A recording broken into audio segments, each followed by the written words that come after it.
Did you know $190 million was raised for the Maui fire victims? And did you also know less than 10 million of that actually made it all the way to the victims? Instead, Maui now has a couple of hundred extra nonprofits and NGOs, and people like Samaritan's Purse, Red Cross, and Goodwill made millions in grant money given to them by your hard-earned dollars. So if you want to support the victims of Hurricane Helene in the right way, where the victims actually get the money, then don't turn this video off. Good morning, amazing people. So I woke up to no power and my husband doesn't have a job. What? So I was able to get my coffee off before somebody took out the power. So here we are, Southeast Louisiana. It's a little chilly this morning. Does Sam smell fall? Oh, I can't wait. It's like one of my favorite times of year. I wanted to do a video real quick. Everybody wants to know, how can you help our brothers and sisters in the Eastern United States? Let me start by saying you cannot help them by donating to Samaritan's Purse, Red Cross, or FEMA. Now, a lot of you older people are going to be like, what, Sam? They've been around since my mama's mama. Let me tell you a story about Red Cross. My mom and dad were trapped under a tree that fell in, I think it was 2019. There's a video, I will link it for you guys, about that oak tree falling on my father and pinning him. Anyway, make a long story short, it was during a hurricane. They had reached out to Red Cross. They refused to help them. All these years, my mother has donated to Red Cross like a good American, and they refused to help them. Let me tell you a story about Samaritan's Purse. They went to Maui, and they went on to people's private property without signed permission slips. Property owned by somebody, property with somebody's name on a deed, and sifted through their ashes for bodies and belongings along with FEMA without people's permission. Now, I know it's true because I did a video on it, and guess who called me on the phone? You heard it. Little old me, 52,000 subscribers in Southeast Louisiana, got a phone call from the Samaritan's Purse telling me to take my video down. I said, excuse me? What did you just say to me? Ma'am, you need to take that video down. I said, well, I'm not. I'm not taking the video down. It's the truth. You did it. Well, you don't know the whole story. I said, I don't need to know the whole story. This is America. You don't have permission to be on people's private property. And remember, during the Maui fires, people were not allowed back to their property for months. So you got total strangers working for Samaritan's Purse and FEMA going through your private property? Now, I don't know. You can say what you want. Go ahead, defend them. Somebody assuredly will. But they're from Billy Graham. How can you say that? Because I'm honest. Stop being a fool. The Bible talks about that. Look at what fool in the Bible means, folks. It's a money-making scheme. Okay, they give a little, but if you'll go look at their budget, which is available to you, both for Red Cross and Samaritan's Purse, go look what the CEOs of those nonprofits make. $1 million or better a year. For what? For what? We fund it. So why are you making $1 million a year? Look at how much they give out compared to how much it costs to run their organizations. So they bring in, just say, 100 million in 1 year. Okay, they bring in way more than that, but just let me work with 100 million. 80 to 90 million goes to run the organization. Okay, that means only 10 to 20 million get back to the people that you're sending money for. Nonprofits are not what they used to be.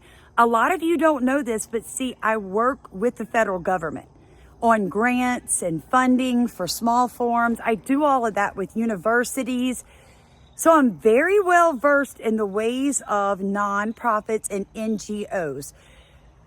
It is a money-making scheme for the rich and the elite and the globalist. Do not send your hard-earned dollars to any of those, okay? Let me tell you some that you can support. Cajun Navy 2016, the original Cajun Navy, okay?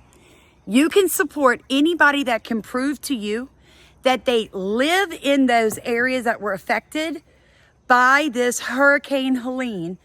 So say that you follow somebody on Twitter or TikTok, you know that they live in North Carolina, and they're like, hey, I'm raising money, I'm bringing water into the town up on the mountain.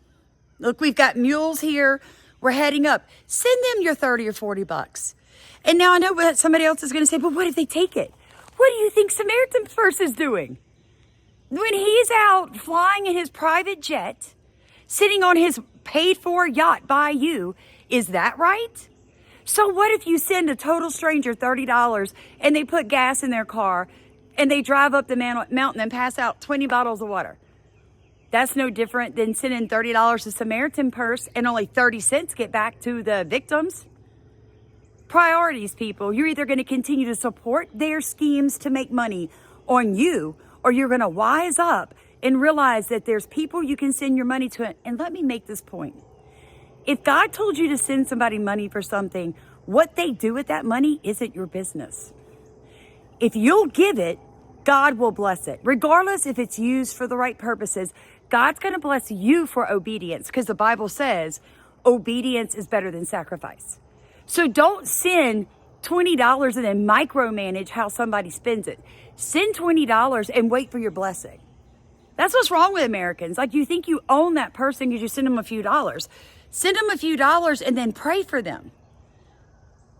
I'm telling you guys, I know what I'm talking about. And so many people are going to donate and then complain. You know, your mouth steals your blessings. Yeah, think about that one for a second. You do what God tells you to do, and then you let Satan whisper in your ear that what you did was wrong. It's called releasing. It's called sowing. You reap what you sow. So if you don't send your $20, how can God put it on somebody's heart to give you $200? That's how that works. Guys, I'm telling y'all, when Steve and I got saved, we had no money, no jobs, and a ton of debt for living in the world. We got saved at the end of 2020. It is now the end of 2024. We own everything. We're totally out of debt. Yeah, Steve got laid off yesterday, but that's all part of it. We have no credit card debt, nothing. And the Lord just, he just keeps knocking my socks off. But I tithe my 10% of whatever my husband brings home. 10% straight to that church plate every Sunday. Why? Because I'm showing God that I'm not going to steal from him. He kept this vehicle running with 317,000 miles on it because he promised me he would do so in Micah if I would not steal from him. He promised to rebuke the devourer on my behalf and off of my belongings. Look, you have two choices. Trust God in his word, or make excuses for why you don't. Now, I know that is an unpopular opinion, but I have never been here for popularity. I made myself a promise a long time ago, you guys. When I died, I would not stand before Jesus and have to ask forgiveness when it was too late to ask forgiveness for things that I said on open airways that would be here forever. I never know who's going to see my videos. I never know how far they're going to go. I never know which ones are going to go viral. So I have to be very careful with what God has given me. And that is your ear gates and your eye gates. And if you'll notice what I do when somebody says something ignorant, when that religious devil pops up on my channel, I rebuke them or I block them. Because I'm not here to tickle your ears and make you happy. I'm here to make you think. I'm here to show you that maybe, just maybe, nonprofits and NGOs will not fund the revolution, folks. They have been bought out by the government back in the 60s. Don't send your money to any of them. Now, I know what somebody's going to say, well, churches are just as bad. Well, they are. Most of them. So then you feed your church, because your church feeds your community. And if you're tithing to a church that does nothing for the community, then change churches. But don't steal from God. That excuse is not going to hold up, folks. I'm telling y'all. But we in the end times, you had better start taking God's holy word and laying it down like a bridge over troubled waters and start walking it. Do what he tells you to do, when he tells you to do it, and don't let Satan steal your blessings. So I know so many people have been told, give to this person, give to this organization, help so-and-so. Stop waiting. You're holding up the pipeline of blessings for your own disobedience. Everybody feels like they're tight on money. Let me tell y'all something. Today, I'm going to find somebody to bless, or tomorrow with a cash gift. Why? Because Satan stole my husband's job. So you know how I'm going to get back at him? I'm going to start giving out money in my community to somebody that needs it. Somebody needs it more than I do, right? Because I'm a child of God. I'm rich in heavenly places. I'm going to claim it. I'm going to walk. I'm going to do it. I love you guys. Do not send your money to Red Cross, to Samaritan's Purse, or to government-run nonprofits. If some city starts like Maui did, a nonprofit for the people, do not send your money. Now, I know some of you have a lot of money, and you need to send a nonprofit so that you can get a tax relief. And you know, I do truly understand that. In that case, give to the original Cajun Navy 2016. Give to a local church in that area so you can get your tax reduction. I do understand that. I do. I intend to be rich one day too. I'm learning all this stuff. Sam's not always going to be worried about the fact that her husband lost her job. I'm not capping God's income on my life. So many people go into retirement, and I literally hear this all the time. This is all I have. This is all I can make. Why? Who told you that? The government? Right. I know that hit hard. Somebody's sitting in a chair right now and went, oh my God, she's right. Who told me this is all I could make in my old age? My daddy runs a YouTube channel. My dad sells honey and worm castings, and now he's writing a book at 82, fixing to be 83. You want to know why? Because the Bible says you will be fat and flourishing in your old age. Let that hit home. Let that hit home.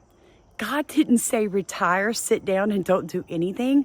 He's giving you something to do. You just got to get up and go do it, friend. I love you guys. Have a blessed day.